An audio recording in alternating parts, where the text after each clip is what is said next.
রাষ্ট্র পরিচালনা করতে গিয়ে বিদেশি চাপ অনুভব করছে সরকার।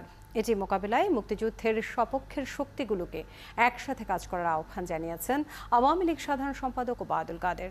সকালে ধানমন্ডিতে দলীয় সভাপতির কার্যালয়ে সাংবাদিকদের তিনি বলেন, খালেদা জিয়ার মুক্তির জন্য বিএনপি আন্দোলন করতে ব্যর্থ হয়েছে। শাহনাজ শারমিনের রিপোর্ট। সকালে ধানমন্ডিতে দলীয় সভাপতির কার্যালয়ে সাংবাদিকদের সাথে নানা বিষয়ে মতবিনিময় করেন আওয়ামী লীগের সাধারণ সম্পাদক ওবায়দুল কাদের। এ সময় তিনি বলেন, খালেদা জিয়ার মুক্তির আন্দোলনে বিএনপি ব্যর্থ, বরং সরকারি উদারতার সাথে তাকে বাসায় থেকে চিকিৎসা নেওয়ার অনুমতি দিয়েছে। এমন কোনো দৃষ্টান্ত তারা স্থাপন করতে পারেননি যে বেগম জিয়ার মুক্তির দাবিতে একটা দেখার মতো একটা বিক্ষোভ মিছিল তারা করতে ব্যর্থ হয়েছে। বিকাশে কম খরচে ক্যাশ আউটের লিমিট বেড়ে 50,000, প্রিয় এজেন্টও 2টা।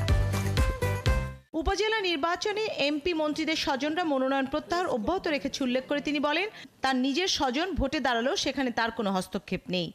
ভাই হোক স্বজন হোক, আমি তাকে দাঁড় করিয়েছি কিনা, আমি তার পক্ষে সমর্থন দিচ্ছি কিনা, আমার পার্টি সমর্থন দিচ্ছি কিনা, সেটা হচ্ছে বড় কথা।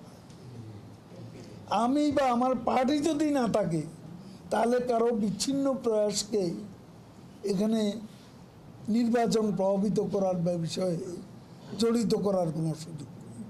রাষ্ট্র পরিচালনা করতে গিয়ে বিদেশি চাপ অনুভব করছে সরকার। এটা মোকাবেলায় মুক্তিযুদ্ধের সপক্ষের শক্তিকে সুসংগঠিত হবার আহ্বান জানান দলের সাধারণ সম্পাদক।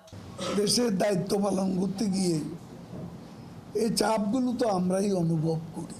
চাপ দেবেন, তারা নিজেরাও চাপে আছেন।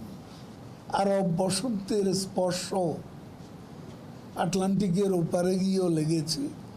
আমাদের আরও সুসংগঠিত হতে হবে।